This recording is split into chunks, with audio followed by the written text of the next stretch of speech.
Bonjour, ravi de vous recevoir encore une fois dans cette vidéo qui porte sur une analyse de l'un des chapitres du roman Athènes, le dernier jour d'un condamné de Victor Hugo.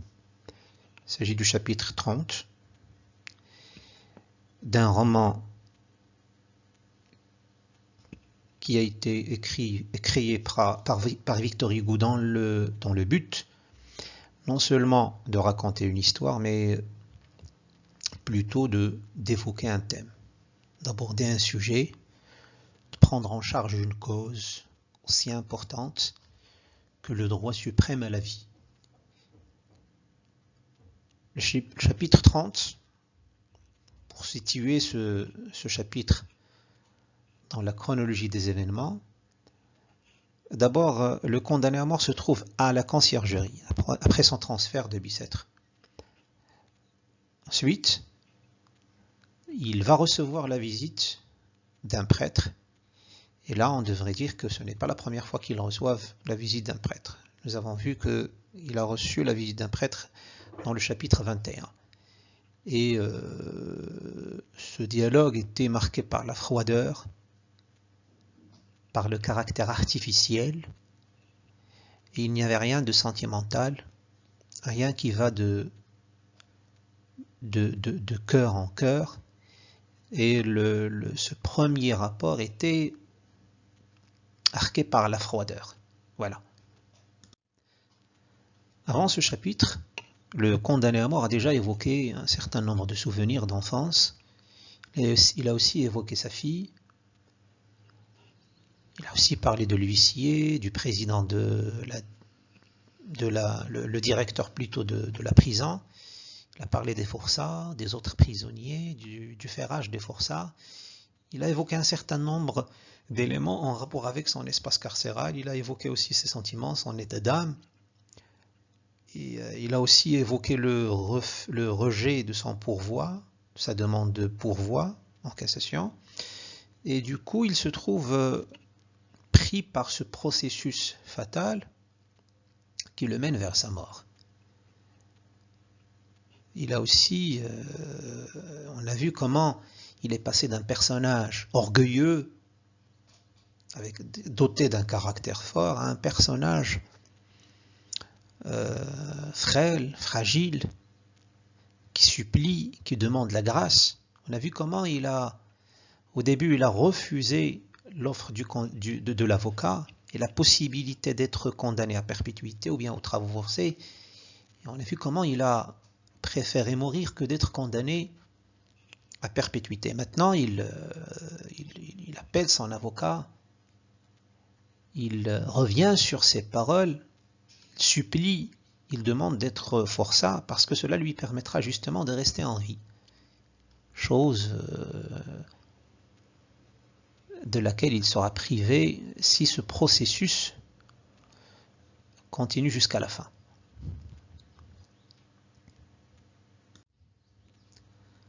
Voilà. Nous passons à la lecture de l'extrait en question. Avant de commencer la lecture de cet extrait, vous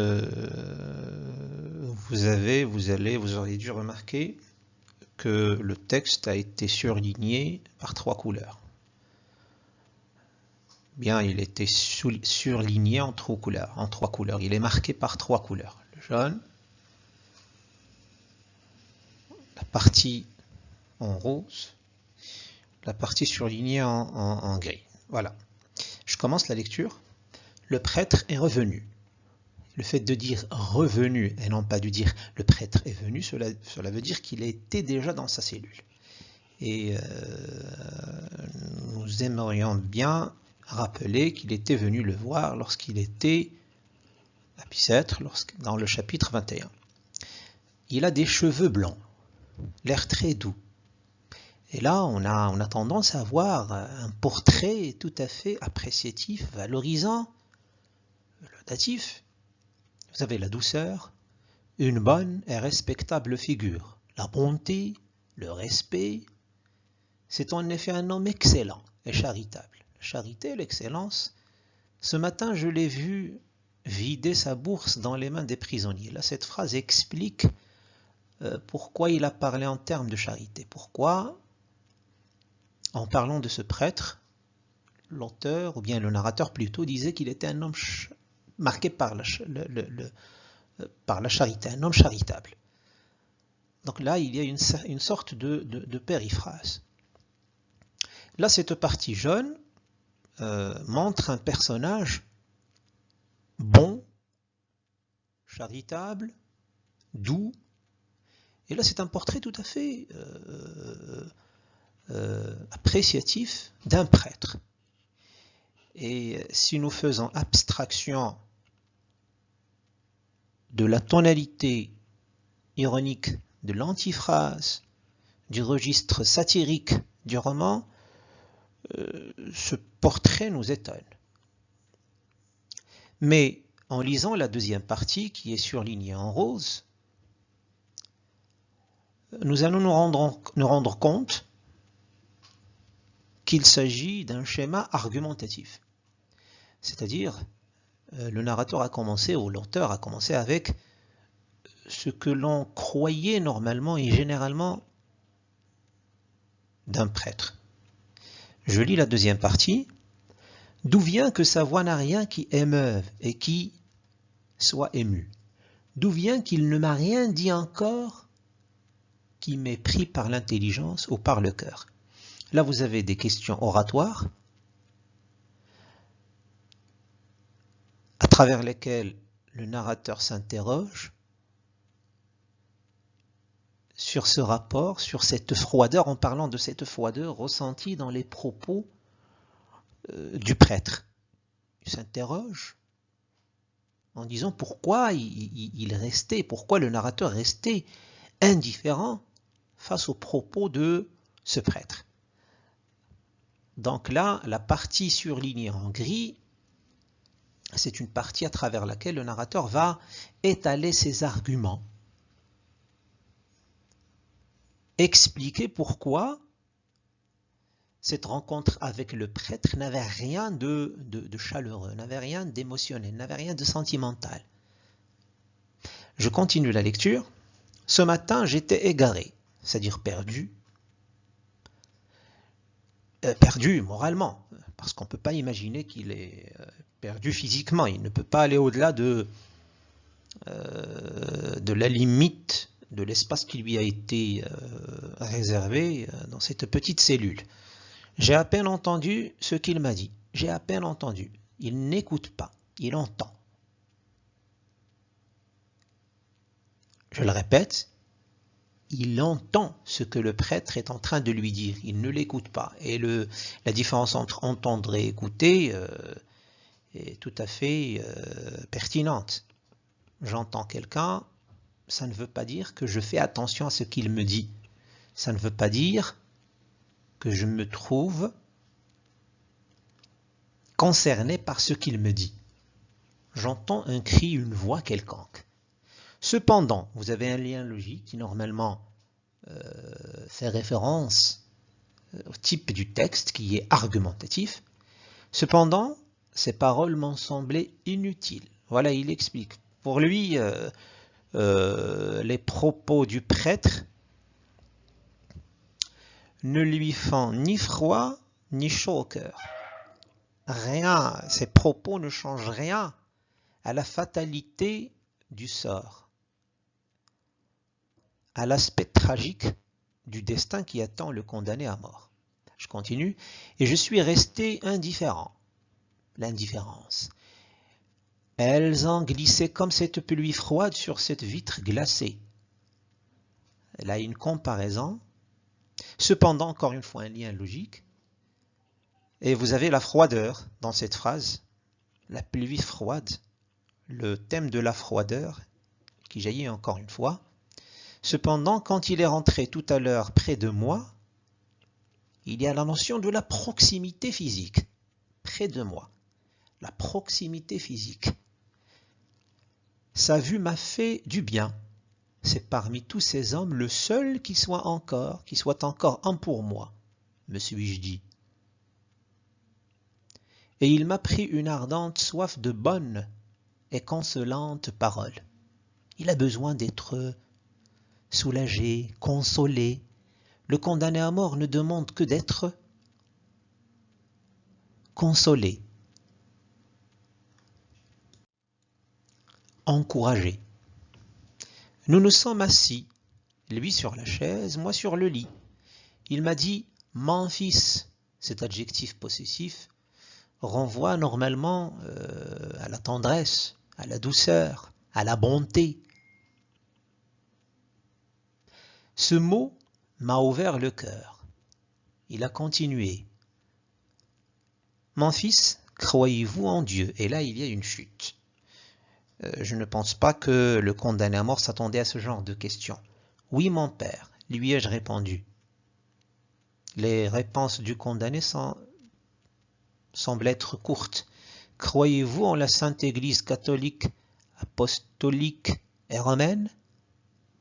Volontiers, lui ai-je dit. Encore une fois, les réponses courtes. Mon fils, a-t-il repris, vous avez l'air de douter. Cette fois, lorsque le prêtre a repris le mot mon fils, le narrateur a cessé de faire suivre à cette phrase dotée d'une charge sémantique très forte et dotée d'une douceur et d'une tendresse éclatante. Il a cessé de faire suivre à cette phrase un commentaire qui parle de ses sentiments. C'est comme si cette phrase n'a plus le même impact, n'a plus la même force. Vous avez l'air de douter. Face à la croyance, vous avez le doute. Et là, on a deux termes opposés, contrastés. Alors il s'est mis à parler. Il a parlé longtemps. Il a dit beaucoup de paroles. Et vous avez une sorte de répétition dans cette phrase. Parler, parler, parole. Puis quand il a cru avoir fini, il s'est levé et m'a regardé pour la première fois. Donc cela nous fait comprendre que le prêtre, depuis son arrivée, n'a pas regardé le condamné. Il est en train de lui parler en lui adressant la parole. Il est en train de parler. Il était en train de lui adresser la parole, mais il n'y avait pas, à vrai dire, une communication entre les deux.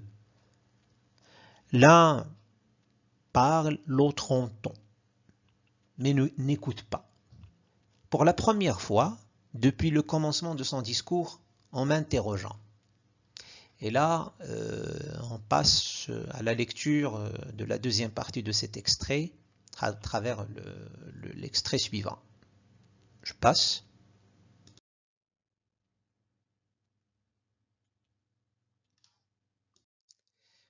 Eh bien, face à cette question, le condamné se trouve obligé de répondre. Il dit « Je proteste que je l'avais écouté avec avidité d'abord, puis avec attention, puis avec dévouement. » Il y a une sorte de figure de style ici dans cette phrase, une sorte de gradation. Le sens devient de plus en plus fort, avidité, attention et dévouement. Je me suis levé aussi. Monsieur, lui ai-je répondu, laissez-moi seul, je vous prie. Il y a là une rupture.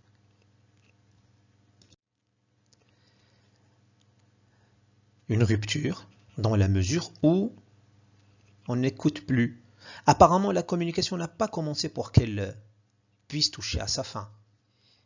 Il y avait une proximité physique dont on avait parlé tout à l'heure. Il n'y avait pas un vrai dialogue. Il y avait un faux dialogue. Il y avait quelqu'un qui est là pour peut-être faire un devoir, une tâche, une mission, et l'autre est là en attendant que son interlocuteur puisse terminer avant de sortir. Le prêtre se pose la question suivante. Quand viendrai-je? Je vous le ferai savoir.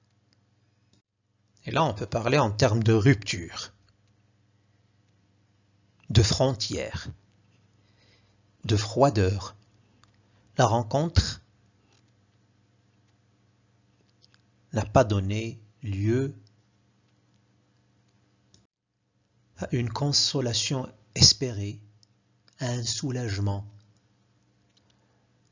Les sentiments d'amertume n'étaient pas atténués et le condamné à mort continue de vivre dans sa sobriété, dans le noir. On pourrait même dire que la présence du prêtre ne fait qu'aggraver les choses, ne fait que rendre les sentiments de souffrance plus forts. Je reprends la lecture. Alors il est sorti sans colère, mais en hochant la tête, comme se disant à lui-même un impie. Un impie, c'est-à-dire quelqu'un qui ne croit pas au sacré, pour ne pas dire qu'il ne croit pas au Dieu. Non, si bas que je sois tombé, je ne suis pas un impie, et Dieu m'est témoin que je crois en lui. Mais que m'a-t-il dit, ce vieillard? Encore une fois, une question oratoire. Rien de senti, rien d'attendri, rien de pleuré, rien d'arraché de l'âme, rien qui vint de son cœur pour aller au mien, rien qui fut de lui à moi. Ce paragraphe renvoie sans hésitation au caractère de la froideur qui a marqué, que ce soit la première rencontre ou la deuxième avec le prêtre. Je continue, et puis il avait l'air de réciter une leçon, déjà 20 fois récitée. Voilà pourquoi on avait parlé tout à l'heure d'un fonctionnaire de la prison, qui est là pour faire son métier, pour faire son travail. Il n'a pas une conviction personnelle. Je continue. Il avait l'air de réciter une leçon déjà 20 fois récitée, de repasser un thème. Le préfixe ici renvoie à la répétition, à la redondance, oblitéré dans sa mémoire à force d'être su. Pas un regard dans l'œil, pas un accent dans la voix. Voilà à quoi le condamné à mort s'attendait. Pas un geste dans les mains. La froideur, encore une fois. L'indifférence. Une sorte de machine qui est là pour réciter une leçon, pour lancer un discours. Et comment en serait-il autrement? Une question oratoire. Ce prêtre est l'aumônier en titre de la prison, c'est-à-dire ce prêtre, c'est un fonctionnaire chargé de l'affaire religieuse dans cet espace carcéral. Son état est de consoler et d'exhorter. Il vit de cela. Il vit de cela, c'est-à-dire le prêtre est un fonctionnaire. Il est payé pour ce qu'il fait. Et à force de le répéter, de le refaire en maintes reprises, ça devient une sorte de machine. Ça devient une sorte de tâche qu'il devrait assurer, une sorte de mission, un travail qu'il devrait faire avant de s'en aller. Il est dans son poste. Son travail est d'adresser un discours d'adieu à un homme qui s'attendrait à autre chose que d'un discours qui lui parle déjà de sa mort, qui le prépare déjà à ce transfert à la vie de l'au-delà. Cette froideur, cette indifférence constitue, comme nous l'avons déjà expliqué, nous l'avons déjà mentionné, une critique adressée à l'institution religieuse qui s'implique dans cet acte barbare. Qualifié de barbare, nous avons emprunté le terme à Victor Hugo, savoir celui d'ôter la vie de quelqu'un. Voilà. Vous avez remarqué certainement que nous insistons toujours, que ce soit dans notre cours ou à travers ces vidéos, que nous insistons sur un élément que nous appelons en-tête, bien en-tête. Un en-tête, normalement, ça rejoint d'une manière ou d'une autre la première question de l'épreuve régionale, ou une partie de cette épreuve régionale, en particulier la première question et aussi la deuxième question. Parce que lorsqu'on parle du genre, on évoque aussi le titre de l'œuvre, on évoque l'auteur, on traite de la situation du passage, on évoque une tonalité ou deux, et là ça rejoint en réalité non seulement une ou deux questions, mais plutôt trois questions. Parce qu'à travers cette en-tête, un élément aussi minime, mais normalement ça peut s'étaler sur trois questions, ça peut répondre à trois questions le jour de l'examen régional, à savoir le tableau, la situation du passage, la question numéro 2, et l'une des questions de langue, c'est-à-dire la question 7 ou 8. Donc normalement, cette en-tête devrait vous donner la possibilité de répondre à trois questions, c'est-à-dire 3 points des 10 questions de compréhension et de réaction que normalement l'épreuve régionale vous invite, ou bien pour lesquelles, ou bien auxquelles l'examen régional vous invite à répondre. Voilà. De quelle en-tête s'agit-il pour ce chapitre?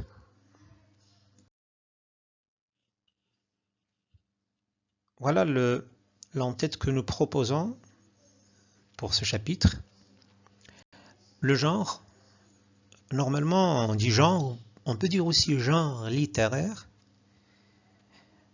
et parfois on parle en termes de sous-genre littéraire.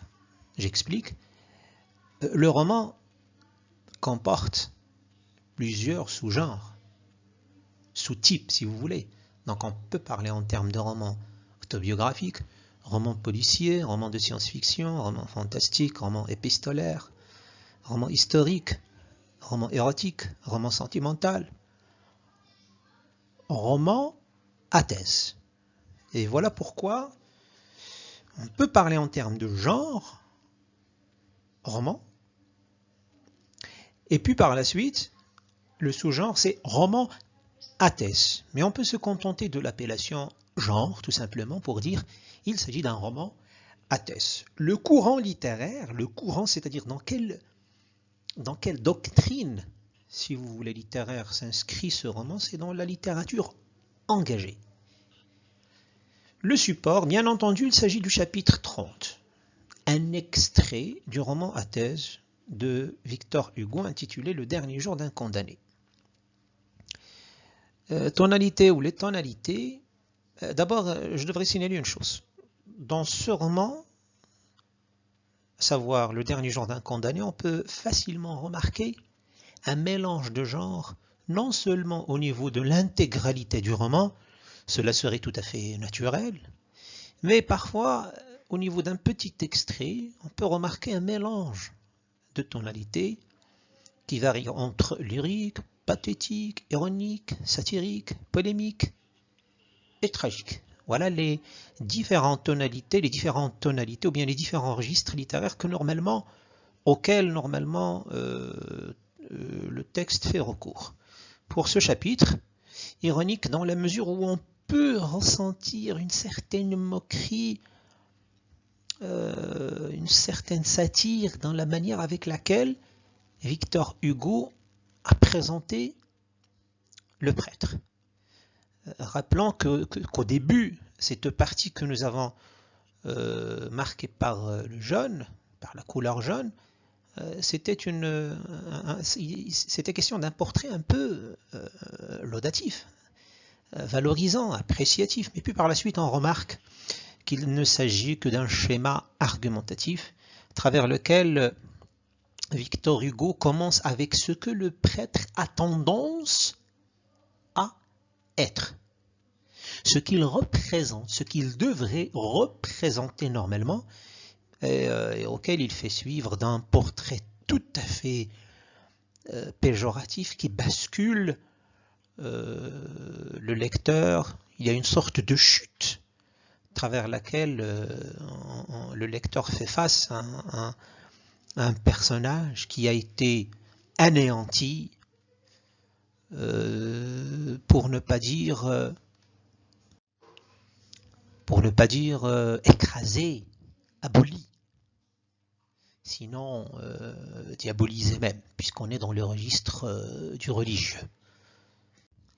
Le registre lyrique dans la mesure où le narrateur exprime encore une fois ses sentiments, et on peut facilement, à travers un repérage rapide, relever un certain nombre d'expressions qui relèvent d'un champ lexical des sentiments. Pour la situation du passage, normalement, pour le dernier jour d'un condamné, on peut proposer une situation de passage relativement générale, pour ne pas dire générique. Et voilà pourquoi on remarque souvent que certaines épreuves régionales font abstraction de la situation du passage. On ne demande pas de répondre, on ne demande pas de situer le passage, parce qu'on peut proposer une situation de passage générale. Mais pour ce chapitre 30, il y a une situation plus ou moins générale, on peut dire c'est après le refus du pourvoi et le transfert du condamné de Bicêtre à la conciergerie, ce processus continue, il devrait recevoir la visite du prêtre pour le préparer à la mort. Voilà une situation de passage plus ou moins spécifique et spéciale. Mais on peut dire aussi, suite à la première visite du prêtre qui a été marquée par la froideur, dans le chapitre 21, voilà une autre possibilité de situation de et la première situation, la première proposition de situation passage, nous la trouvons ici proposée par cette en-tête. Donc nous vous laissons le temps de lire cette situation de passage. Voilà.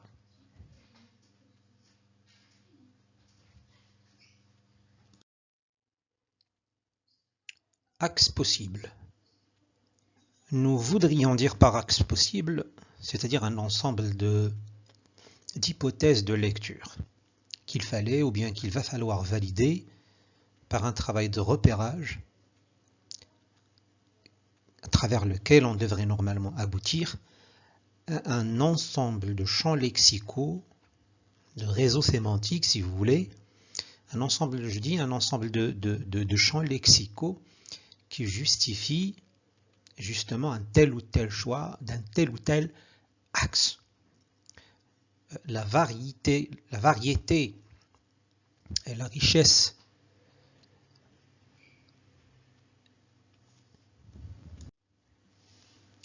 et la multiplicité des axes et des thèmes et des thématiques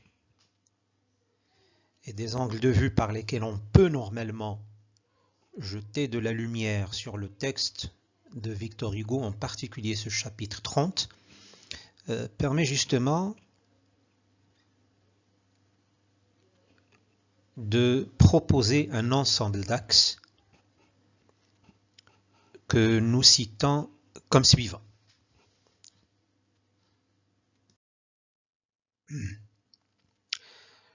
Parlons des axes. Commençons d'abord avec le religieux. Et en parlant de religieux, nous insistons sur le terme religieux et non pas la religion. Nous avons emprunté cette appellation ou bien cette désignation à Diderot dans son roman La religieuse, à travers lequel il parle du comportement religieux. Il critique l'attitude religieuse de l'individu et non la religion en tant que telle. Nous voudrions dire par le religieux ici le prêtre, l'homme de l'Église, chargé de, je mets entre guillemets, de la préparation des condamnés à mort à leur départ éternel. Le deuxième axe, à savoir la froideur, le terme froideur renvoie à ce comportement artificiel, pour ne pas dire arbitraire et absurde, du prêtre, et qui ne suscite aucun sentiment chez le condamné à mort, qui a plutôt besoin de la compassion. Le condamné à mort, en la présence de ce prêtre, a tendance à se sentir en la présence d'une machine, bref, d'un objet.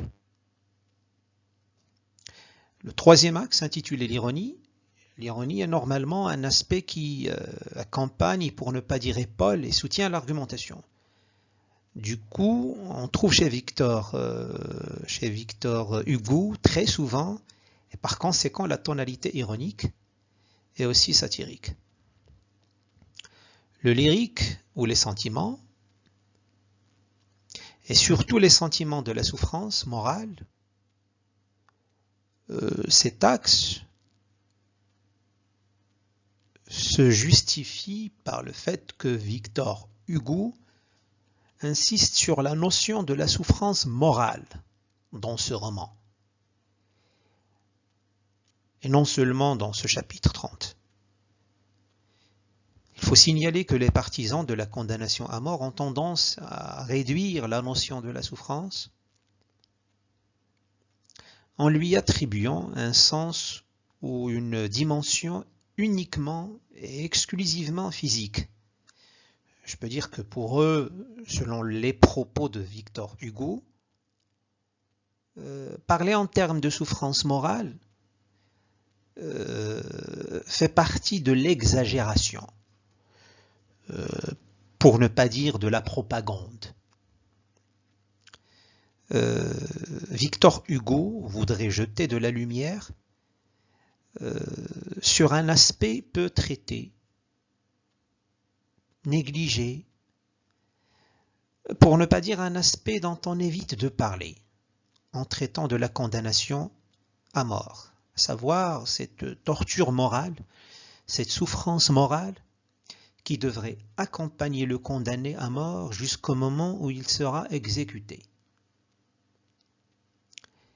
Et vu souvent la date qui devrait séparer la déclaration du verdict et la condamnation à mort quand elle aura lieu, cette souffrance morale pourrait accompagner le condamné à mort pendant des mois, souvent des années, parfois des décennies. Le cinquième axe, à savoir l'espace carcéral, bien entendu, ça va de soi. Le condamné se trouve dans une prison,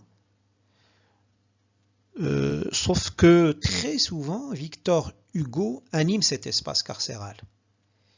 Il lui donne corps, âme et esprit. La prison devient souvent une sorte de bête sauvage qui guette sa proie, qui n'est que le condamné à mort.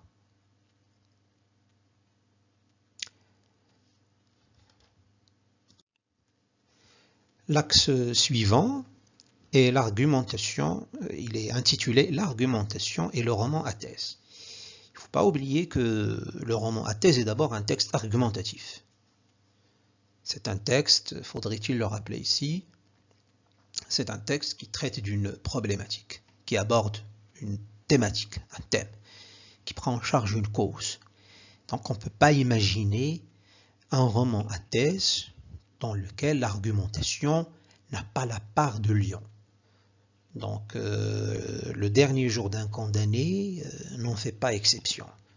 C'est un texte d'abord argumentatif.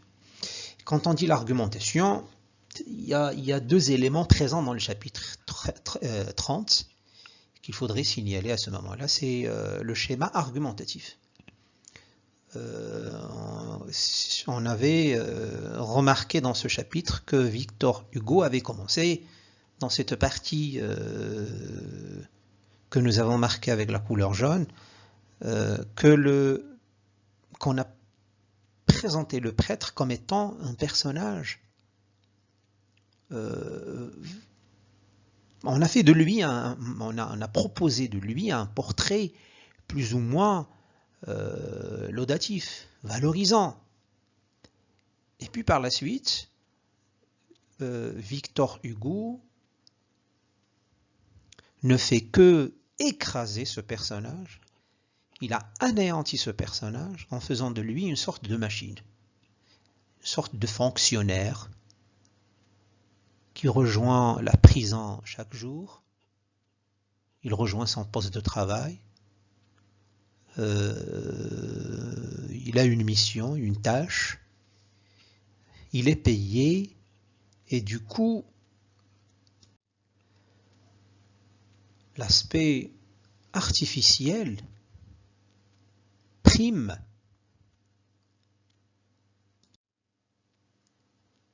et domine, sinon écarte et efface toute possibilité d'aspect humaniste dans cette relation, ce rapport, cette communication, ce dialogue entre un prêtre et un condamné à mort. Le discours persuasif et le discours convaincant, normalement dans l'argumentation, le prêtre qui est là pour préparer le condamné à mort devrait normalement adresser un discours à sa raison. Et là, il va mener un discours un peu rationnel, raisonnable, logique. Parfois, il devrait s'adresser à ses sentiments. Et là, le discours devrait être doté d'aspects et bourré de termes qui émanent du cœur et qui devraient faire partie d'un champ lexical des sentiments. La compassion, la pitié, la tendresse, la douceur, et ainsi de suite. Voilà, la présentation de nos axes touche à sa fin. On passe maintenant à la validation de chaque axe par le biais d'un repérage qui devrait porter sur un ensemble de termes, de mots, d'expressions,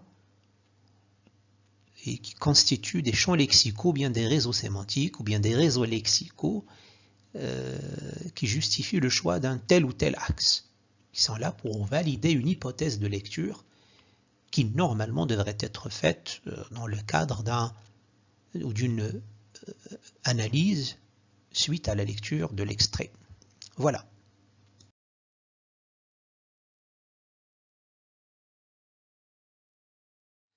Puisqu'on a présenté déjà les axes, pour ne pas tomber dans la redondance, on va présenter brièvement et rapidement les différents termes qui constituent chaque champ lexical de chaque axe. Pour le religieux, on parle en termes de prêtre. C'est le terme clé de ce champ lexical. Vous avez aussi le mot Dieu, croire en Dieu, la croyance. Vous avez le mot impie qui veut dire qui exprime le rejet, celui qui exprime le rejet et le mépris de la religion ou de ce qui est sacré. Dans le texte, Victor Hugo attribue à ce caractère la notion de l'athéisme, lorsqu'il dit « je crois en Dieu ». Et vous avez le terme « mon père ». Le père ici, ce n'est que le prêtre. Voilà. Le deuxième axe, la froideur. Première citation, il avait l'air de réciter une leçon. Le fait de réciter une leçon mécaniquement renvoie à cet acte, à cet aspect artificiel de ce dialogue entre les deux hommes. Deuxième citation, pas un regard dans l'œil, pas un accent dans la voix, pas un geste dans les mains. Vous avez une sorte d'anaphore qui donne une certaine musicalité à cette phrase, une sorte de parallélisme aussi, si vous voulez, qui attribue une mélodie à cette phrase. Le regard dans l'œil, l'accent dans la voix, la tonalité non pas dans le sens du registre, mais la tonalité dans le sens de musicalité de la voix. Voilà, troisième citation, rien de sentir, rien de pleurer, rien d'arracher de l'âme. Voilà, les sentiments, cela renvoie aussi au besoin sentimental du condamné. Il a besoin d'être consolé, d'être encouragé, d'être soutenu. Quatrième citation, rien qui va de son cœur pour aller au mien. L'expression est claire, rien n'émane du cœur, c'est seulement la bouche c'est une sorte d'appareil phonatoire qui produit des sons mécaniquement à partir d'un discours répété en maintes reprises. Cet aspect auquel renvoie la première citation. Sa voix n'a rien qui émeuve, qui accroche. Donc, ce qui fait que le condamné à mort, dès le début, il n'a pas ressenti l'utilité d'écouter le prêtre. Il l'entend mais il ne l'écoute pas. Voilà. L'indifférence d'un condamné à mort. Première citation, j'ai à peine entendu ce qu'il a dit. Il entend, il n'écoute pas. Ses paroles m'ont semblé inutiles. Donc, l'arbitraire et le caractère absurde de la visite du prêtre. Un homme qui attend toute chose sauf de lui annoncer sa mort. Il le sait déjà, c'est pas la peine de le lui répéter. Laissez-moi seul. Donc là, c'est la rupture. Et le condamné à mort, la présence du prêtre ne change rien à la fatalité et la gravité de sa situation. L'ironie, on l'a déjà mentionné, on a déjà expliqué que l'ironie accompagne toujours, sinon très souvent, pour ne pas dire toujours, le texte argumentatif. Et là, on parle particulièrement du dernier jour d'un condamné, comme étant un roman à thèse et par conséquent un texte argumentatif, dont l'objectif majeur, fondamental, est celui de développer un discours universel sur un sujet aussi controversé, aussi polémique que la condamnation à mort. Il s'agit bien entendu d'un texte où l'on a besoin de critiquer, de se moquer, puisque l'aspect conflictuel et polémique de ce dialogue oblige à ce que l'on fasse recours à la moquerie pour montrer l'absurdité du raisonnement des partisans de la peine capitale et pour montrer également que les opposants ont eu toujours raison en qualifiant l'exécution d'acte barbare, même s'il est fait au nom de la loi. À travers ces deux premières citations, à savoir l'air très doux et puis par la suite bonne, respectable figure, faut-il rappeler que le narrateur traite du prêtre et situé au début du paragraphe ou du chapitre, l'auteur a tendance à paraître très sérieux. Mais en continuant la lecture, juste après ce petit paragraphe, on se rend compte que l'auteur n'était pas sérieux. Il n'avait pas l'air de dire la réalité de ce qu'il pense, mais plutôt il a tendance à dire le contraire de ce qu'il croit. Et là, on est dans la présence d'une figure de style qui accompagne très souvent les textes argumentatifs et accentue leur aspect ironique, à savoir l'antiphrase. Troisième citation. Que m'a-t-il dit ce vieillard? Là, il s'agit bien entendu d'une question oratoire, appelée également question rhétorique ou fausse question. Il s'agit de l'un des procédés stylistiques de l'argumentation, permettant justement de passer un message et de mettre en place une sorte d'affirmation déguisée sous la forme d'une question. C'est-à-dire on transmet un message tout en se posant une question. Rappelant dans ce sens que le démonstratif en français est souvent péjoratif. L'exemple ici c'est ce vieillard, Et là, on désigne normalement le prêtre en lui ôtant son statut religieux. La dernière citation, à savoir « il avait l'air de réciter une leçon », là on qualifie le prêtre comme étant une sorte de machine dénuée de sentiments, d'affection et de tendresse, une sorte de magnétophone qui émet un son ou un bruit qui ne font qu'aggraver la douleur et la souffrance du condamné. Le lyrique, on a dit que Victor Hugo insiste sur la souffrance morale. Et là, j'étais égaré, c'est-à-dire perdu.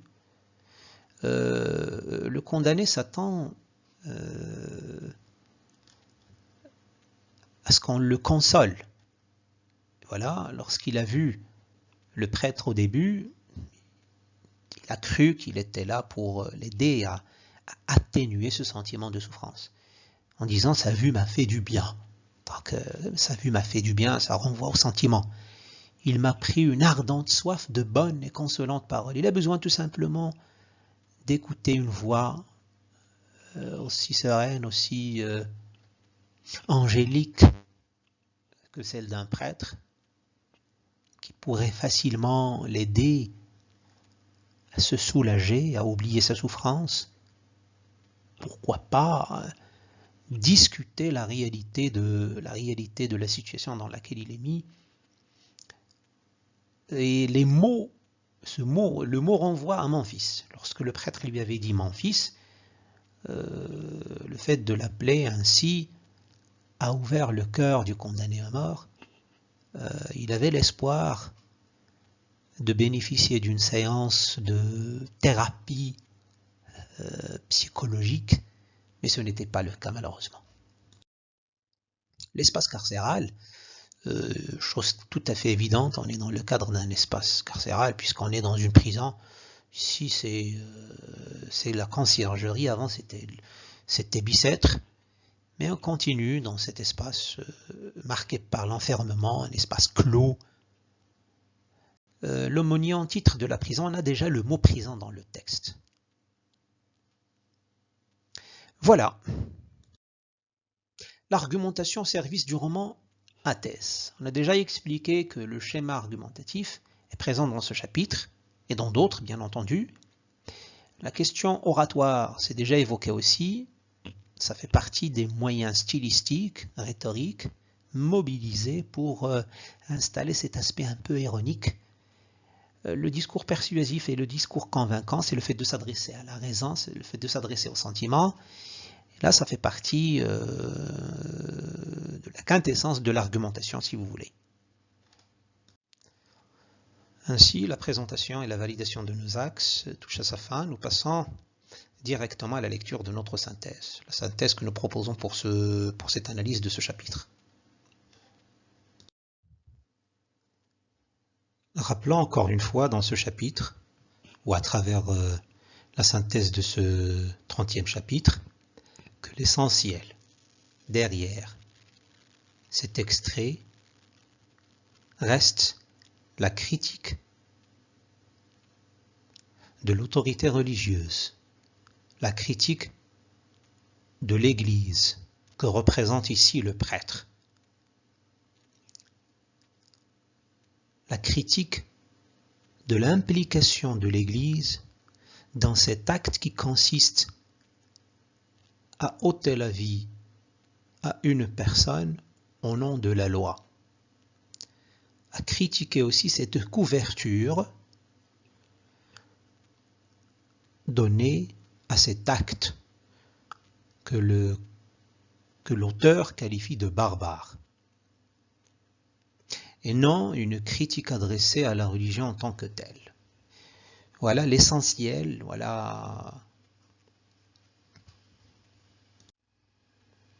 l'essence même de ce chapitre. Je lis, le chapitre 30 constitue une critique ou une satire directement adressée à l'institution religieuse, en l'occurrence l'Église, suite à l'implication de ces hommes, c'est-à-dire ces prêtres, dans le cérémonial qui précède et accompagne la décapitation des condamnés à mort. Le cérémonial aussi veut dire ici cet acte qui consiste à confesser le condamné à mort, à le préparer à ce passage de la vie terrestre à la vie de l'au-delà. Et on remarque très souvent que le champ lexical du spectacle, du cérémonial, est très présent dans ce roman, et cela constitue une sorte d'ironie et de satire aussi. Le condamné, qui est en train de vivre ses derniers moments, sinon ses derniers jours, n'a pas besoin de propos mâchés, lancés comme ça, sans conviction, sans croyance, sans confiance, par un prêtre fonctionnaire de la prison qui vient lui annoncer machinalement sa mort et valider par conséquent l'acte de sa mise à mort au nom de la loi.